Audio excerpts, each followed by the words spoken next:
patients that we serve. And telehealth is really just simply about the relationships that we have already established in healthcare and how we maintain and improve those relationships at a distance. Marshfield Clinic provides a lot of services over telehealth. You can see on the list there that many of those are medical in nature, surgical in nature. We do provide smoking cessation. Hopefully Deb Cron is on the call. She's one of our smoking cessation counselors that works both in-person care as well as over telehealth. There's really not much that can't be done in the virtual space, as I say, in terms of providing services to patients. And when we think about doing, reaching out to people without physically moving around or having the patient or client physically move around to us, then we're better prepared to meet some of those needs and leverage that in a different way. There's really not any place you cannot do telehealth. We have physician offices, rural health centers, hospitals, skilled nursing facilities. We have some Head Start centers for our kids. We provide teledentistry and some pediatric services. You can do telehealth in schools, in libraries, in public health offices, in WIC programs. It really doesn't matter where there are people who have healthcare needs and need support in terms of health coaching, education, therapy and intervention, and you can get communications in there. You can provide telehealth services. This is an example of what we would call a clinic-based telehealth system. Again, Marshfield Clinic has 65 sites where we have clinic-based systems, hospital-based systems, or community-based systems in skilled nursing facilities, in schools, and other locations. This type of equipment allows us to do full physical exams, when you think about that list of specialties, a cardiologist, a pulmonary medicine doc, a neurologist, a pediatric neurologist, those specialties with very complex physical exams would use a room like this.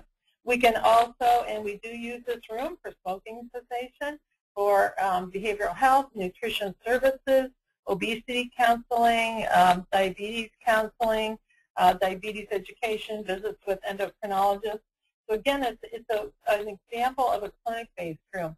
We also use a cart-based system depending on the environment. If it's a hospital or a skilled nursing facility, we'd use something like this cart. What you see on the screen now is an example of what the clinician uses. Again, if you're seeing yourself doing this already, which I'm hoping you are, telehealth, it should be available right in your office where you practice or where you see clients, so that you can see people in person and you can also see clients at a distance. That effectively puts you any place in the state on any day that you're working, which is a much better way of doing outreach than getting in the car and driving there, particularly if it's hours away. What we know is that when we get in the car, we lose that patient seeing time. And we also put clinicians at great risk, particularly in Wisconsin with our icy roads, the deer, you know, whatever season it is, there's always a problem being on the road in Wisconsin. If we can effectively bring the patient to you or get you out where the patient is in the virtual space, it's a much more efficient and effective way and a much lower cost to do outreach. You can see more patients when you have telehealth available. In the high-end clinical with complex physical exams, I just want to show you a couple examples of what we can do. We have a lot of clinical exam technologies. One is a fiber optic otoscope. This is a handheld camera we use to look in basically every body orifice and also certain types of lesions. You can see the telehealth nurse in the bottom screen there examining a patient. We use patient exam cameras for different types of pictures. The top two cameras on the screen are very expensive, $6,000 to $10,000. We like to just use simple little Sony handy cams and camcorders. They're actually more flexible and more adaptable and cost a whole lot less. We also have a digital electronic stethoscope, so if it's important to listen to heart and lungs, the belly, carotids, dialysis shunts, we have stethoscopes available. And this is an example of what it really looks like at a distance. This is a picture of someone's ear. that's not taken with a camera, but that's looked at live. These pictures are looked at live during the consult with the otoscope. A picture of in the mouth. Now, I think it's kind of interesting. This is another picture in the mouth. If you look, this picture, you can see that kind of fuzzy, moldy stuff all over the tongue and the mouth. That's actually a smoker's mouth. This is a non-smoker's mouth, smoker's mouth, non-smoker. So what we find, particularly dentists, one of the most effective strategies of getting people to stop smoking is to show them how nasty the inside of their mouth looks when they're a smoker. Again, we can show lesions on the body. We can show pictures of things, which helps the clinician in a way that a simple telephone call would not. Again, another picture there.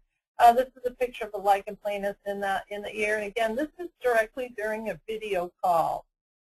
Another skin lesion, and this skin lesion was so small that we couldn't really actually see it with the naked eye. So what the patient knew it was there, but when we put the with camera to the test, of course, it corrects for our poor vision, and we were able to see the lesion and show this to the dermatologist. So when you think about all the capabilities of telehealth in terms of the high-end complex physical exams, now think about services that are more interview-based, taking a history from the patient, getting social and familial factors, simply talking with them, coaching them, educating them. All of those types of services that we do with the same type of equipment, not necessarily using all the clinical exam equipment, but certainly the video systems work just as well for interview-based type clinical services as they do for the more complex physical exams. We also know that we do a lot of research over telehealth. If patients are interested in being in clinical trials and they don't have the means to travel to be in those clinical trials, we can get them in a clinical trial by simply having them meet with the research coordinators and the physicians over telehealth. We've done Parkinson's studies. We've done we've done macular degeneration studies. We've done the vitamin E and selenium prostate cancer study. So again, any type of research where the patient has to meet with a research coordinator that's not on site, we can also get them into those trials. And this is kind of an interesting area, particularly when you're talking about studying what works in smoking cessation, or what works in terms of helping people get their A1C levels down if they have diabetes.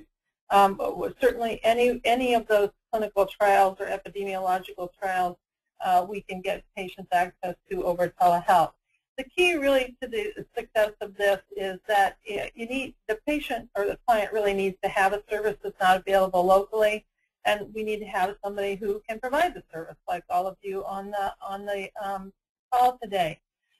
Network connectivity can be as simple as using the internet, or as complex as using a broadband proprietary fiber network, like what Marshfield Clinic might have in place, what UW might have in place, or using something like the BadgerNet system across the state of Wisconsin. All of the care provided over telehealth is medically driven. There's nothing different that we do that you wouldn't do with the patient in person. And then we need clinical protocols to help the person on the other end with the patient identify and know what it is that you as a clinician might need on your end. So telehealth really is an effective strategy for outreach for public health initiatives, because what you're doing is no different than what a cardiologist would do. It's no different than what a pulmonary medicine doc would do.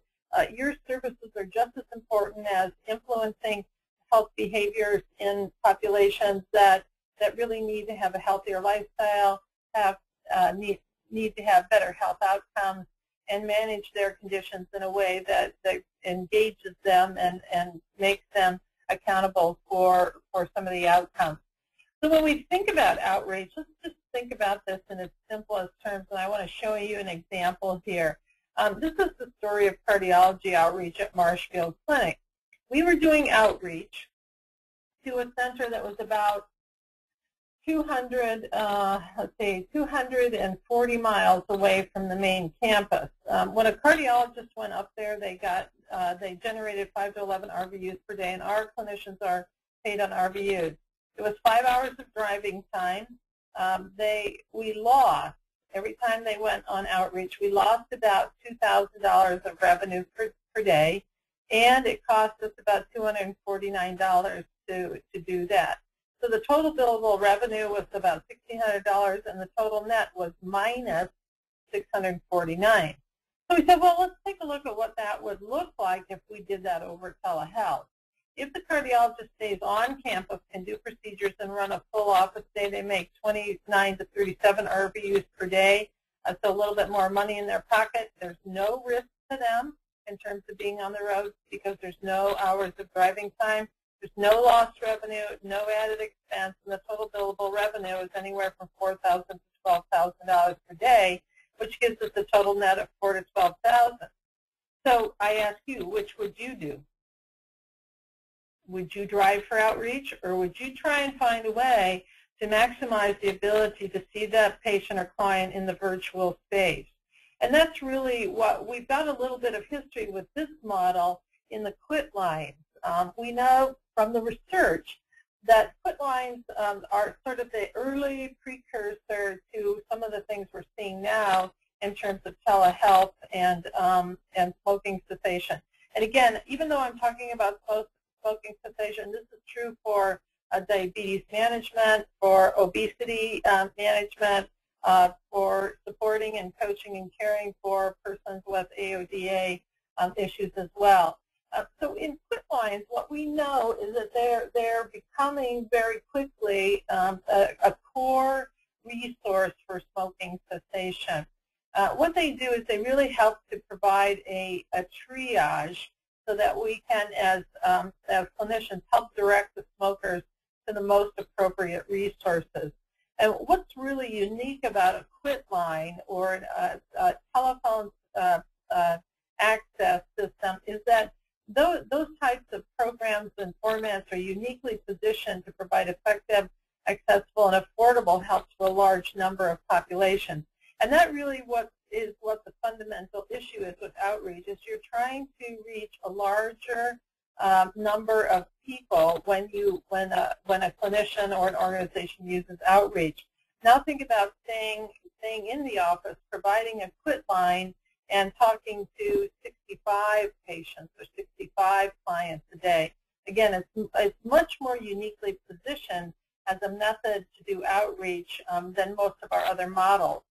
The other thing that a quit line can do, and we're learning a little bit more about this, is it have really the capacity to act as a coordinator of care and help people get to face-to-face care if that's what they need, or help people get to online care or care in the virtual space.